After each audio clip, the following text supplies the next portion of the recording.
Hoje é dia 25 de dezembro e, como eu prometi para vocês, eu estou liberando o primeiro módulo do curso gratuito de disciplina positiva. Sabe aquele sentimento de que nós estamos sempre inadequadas, de que não estamos sendo boas mães, bons pais, de que a gente não sabe o que fazer em alguns momentos com as crianças? Pois é, eu também sinto isso, senti muito isso. Porém, depois que eu comecei a estudar a disciplina positiva e comecei a ensinar isso para as pessoas com as quais eu trabalho, as coisas começaram a mudar. Eu comecei a ver resultados, primeiro na minha casa com o meu filho, depois na escola, de forma muito pontual, e também na consultoria. A disciplina positiva, ela vem para nos auxiliar a desenvolver habilidades, autodisciplina, responsabilidade e atitudes positivas. Tem um conjunto de ferramentas que vão enriquecer as nossas experiências familiares. O que aconteceu é que muitas pessoas têm percebido que gritar, ameaçar e bater não funciona mais. Porque se funcionasse fazer isso, bastava fazer uma vez que a criança nunca mais ia repetir aquele comportamento. Mas não é o que acontece. As mães e os pais estão cansados de gritar, de bater, de deixar de castigo.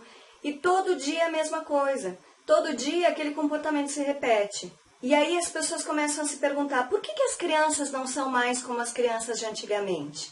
E eu vou te dizer que as crianças não são mais como antigamente porque os adultos também não são mais como antigamente.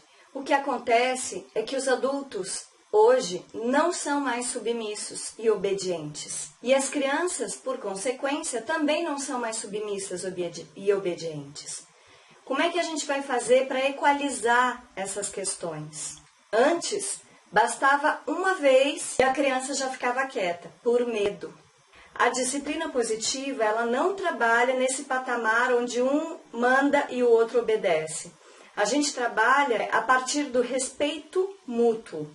A criança vai respeitar o adulto, porque o adulto também respeita a criança.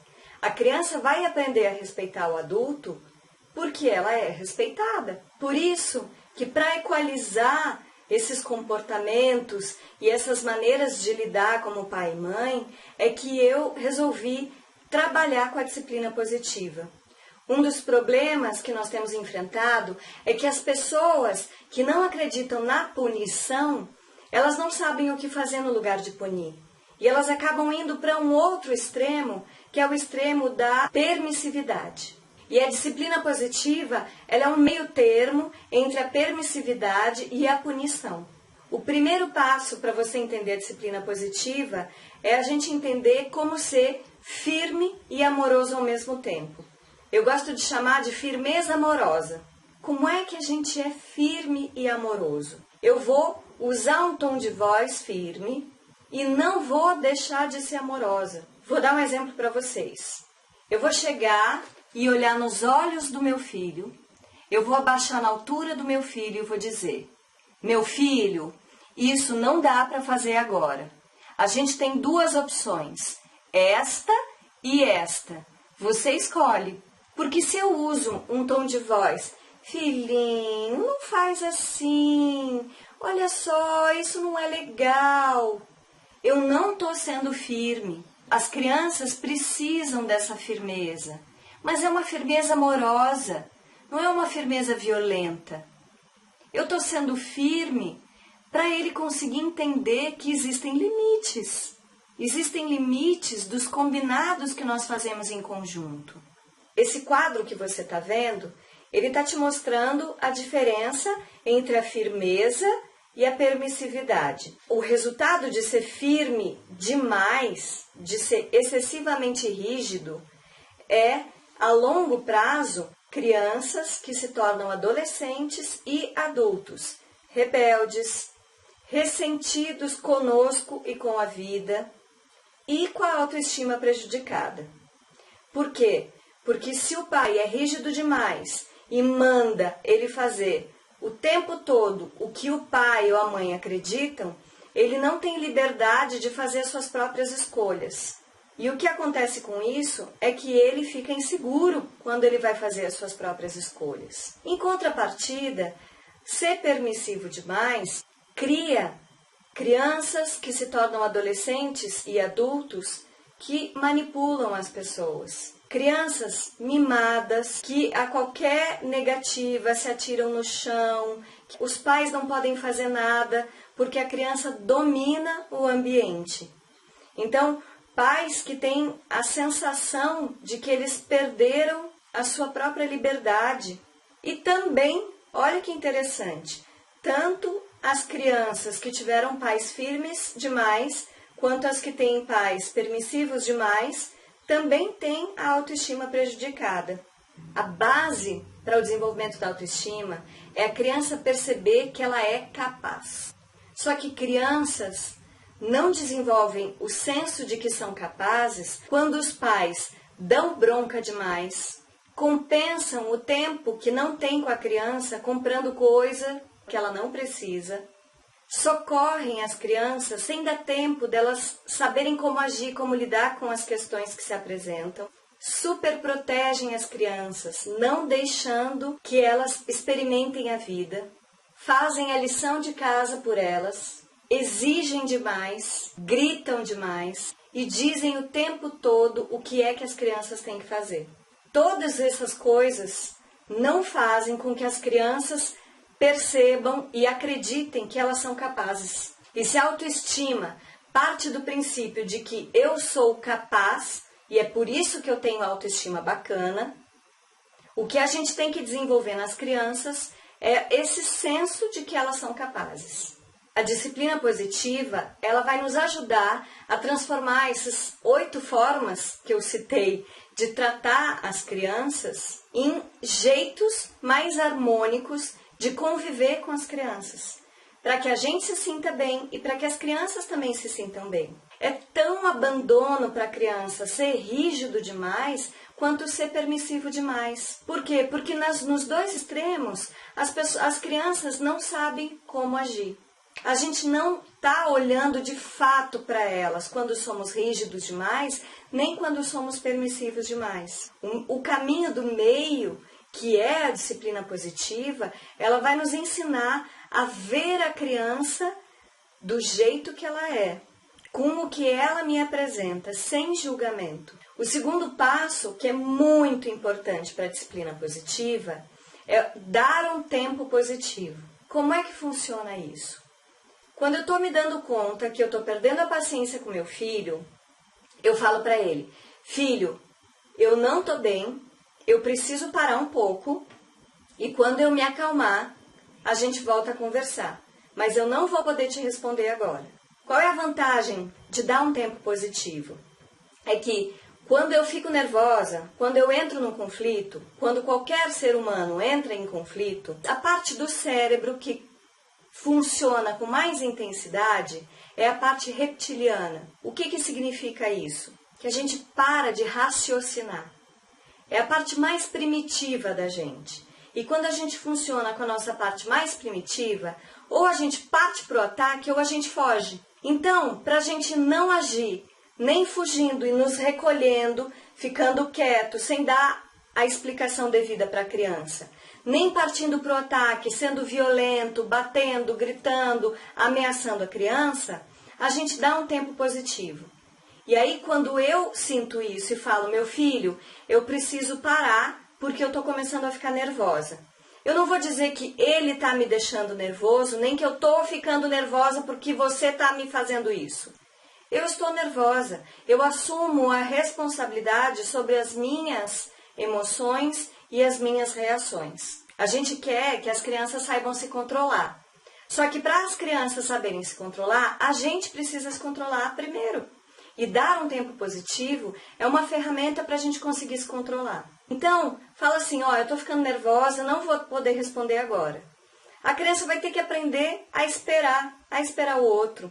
Pode continuar tendo um ataque, pode se atirar no chão.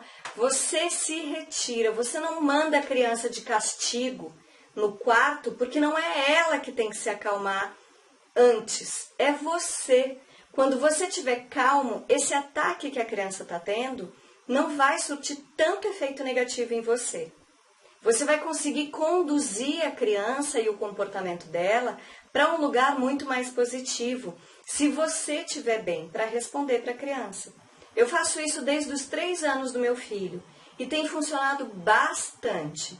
Eu falo, olha, eu estou ficando nervosa, eu preciso me acalmar. E aí ele senta do meu lado, geralmente ele senta do meu lado e fala, deu, mãe? E aí aí eu me checo, né? Eu checo meu coração. Eu tô nervosa ainda? Eu tô nervosa. E aí eu falo pra ele, não, filho, eu ainda não me acalmei. Quando eu sinto no meu corpo, a gente sente no corpo da gente quando a gente está nervoso. Eu, por exemplo, sinto o meu coração disparando, a minha respiração fica mais ofegante, o meu pensamento fica obnubilado. Então, para eu conseguir me acalmar, eu sento e começo a respirar. Prestar atenção na minha respiração. Acalmar, equalizar a minha respiração. Daqui a pouco eu sinto que o meu corpo relaxou, já não está mais tenso. Quando eu sinto isso, eu falo para ele, filho, agora eu consegui me acalmar. Agora a gente pode conversar. Deixa eu ver o que é que você está querendo. Se é cabível naquele momento, se está dentro dos nossos combinados, tudo bem. Se não é cabível e não está dentro dos combinados, eu preciso lembrá-lo quais são os combinados e dar 2 ou 3 opções para ele. Já vou explicar essa questão de dar opções. Porque antes disso, a gente tem um terceiro passo que é super importante para a gente colocar em prática com as crianças. Esse terceiro passo é a gente parar de focar nas consequências das coisas e começar a focar na solução das coisas. Então eu vou ensinar as crianças, fazendo isso com elas, a buscar sempre solução para as coisas. Por exemplo, o meu filho, ele está com um hábito, quando alguma coisa vai contra o que ele quer, ele já começa a ficar nervoso. E ele, não, mãe, e já começa a querer gritar, já começa a querer bater na gente.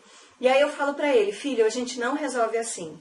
Vamos juntos encontrar uma solução para isso? Se acalma.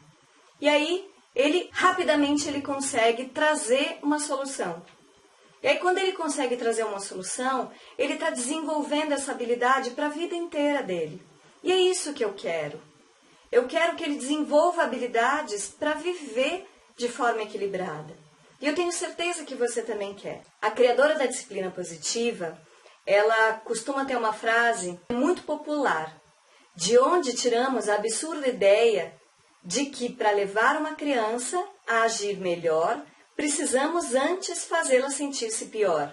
Imagina você, pisou na bola, fez uma coisa que não foi bacana no trabalho e o seu chefe ainda malha você, vai para cima de você e fala que você não fez isso, que você não fez aquilo, que não foi bacana e que você vai ter uma punição por causa disso. Agora, olha para você.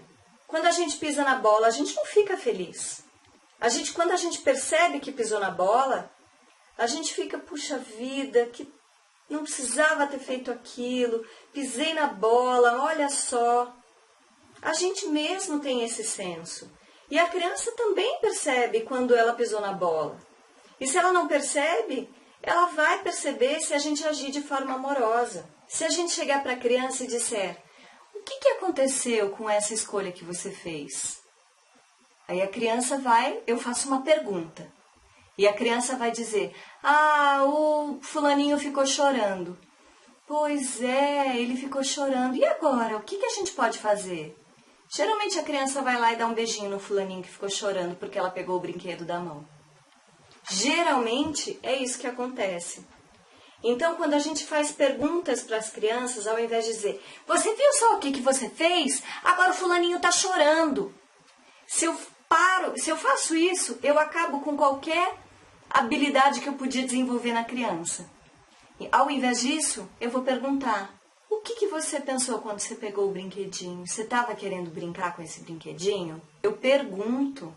A criança, com a pergunta, ela tem a chance de ir lá para dentro dela para conseguir começar a perceber a si mesma e ao outro.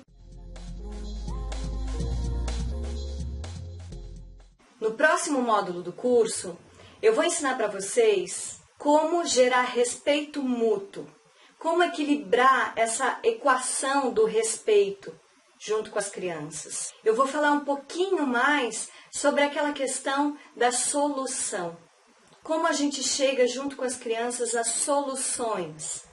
Para isso, eu vou ensinar para vocês a utilizar algumas ferramentas da disciplina positiva, como as reuniões de família, como estabelecer acordos com as crianças e como transformar os erros em oportunidade. Essa foi só uma introdução sobre alguns primeiros passos para a gente utilizar a disciplina positiva. Eu espero que você tenha gostado. São passos que começam a nos ajudar a transformar as nossas ações. Tenta colocar esses passos em ação nos próximos 3 dias. No dia 28, eu vou te mandar o segundo módulo do curso. A gente vai aprofundar algumas ferramentas, eu vou te ensinar alguns outros passos para você colocar em prática e eu tenho certeza que as coisas vão começar a mudar. Quero te sugerir para você manter um caderninho onde você possa anotar todos esses principais passos e também as dúvidas que surgem ao longo dos dias. Porque as crianças nos apresentam desafios todos os dias, a todo momento. Que você possa anotar esses desafios que você está vivendo para me mandar como perguntas, para que a gente possa personalizar um pouquinho esse curso, para que eu possa contar para vocês coisas que tenham a ver com as vivências que vocês estão tendo em casa. Aí fica mais efetivo ainda o aprendizado sobre a disciplina positiva. O meu objetivo é que muitas famílias tenham contato com a disciplina positiva, porque ela é realmente transformadora. Então, se você gostou desse primeiro módulo, compartilha com quem você quiser. Eu fiz esse curso gratuito para que muitas pessoas possam ter contato com isso. Eu tenho certeza que todo mundo que colocar esses passos em prática vai ver alguma modificação na relação de vocês com as crianças. E isso vai ser libertador. A criadora da disciplina positiva, ela disse que para quem quer resultados imediatos, a rigidez e os castigos funcionam muito bem. Mas para quem quer ver uma mudança para a vida adulta do seu filho, se você quer ver seu filho desenvolvendo habilidades, você quer ver ele aprendendo a lidar com as coisas da vida, com os limites que a própria vida impõe para a gente, de forma mais harmônica, você também vai ver que é difícil para você mudar. Então, na medida que você vê que você começa a mudar, você também vai perceber que a criança está mudando. Não queira um resultado imediato. Ninguém muda de uma hora para outra. A gente vai se adaptando, a gente vai transformando ações e reações, a gente vai, aos poucos, tendo consciência sobre os nossos sentimentos. Imagina que tudo que a gente quer ensinar para as crianças, a gente tem que ensinar para a gente primeiro. E é isso que eu estou fazendo agora. Trazendo as ferramentas para que você desenvolva a autodisciplina, a responsabilidade em você. E a partir disso, você veja esses resultados nas crianças. Te agradeço por ter entrado em contato, te agradeço por estar até aqui comigo e a gente se encontra no próximo módulo. Até lá!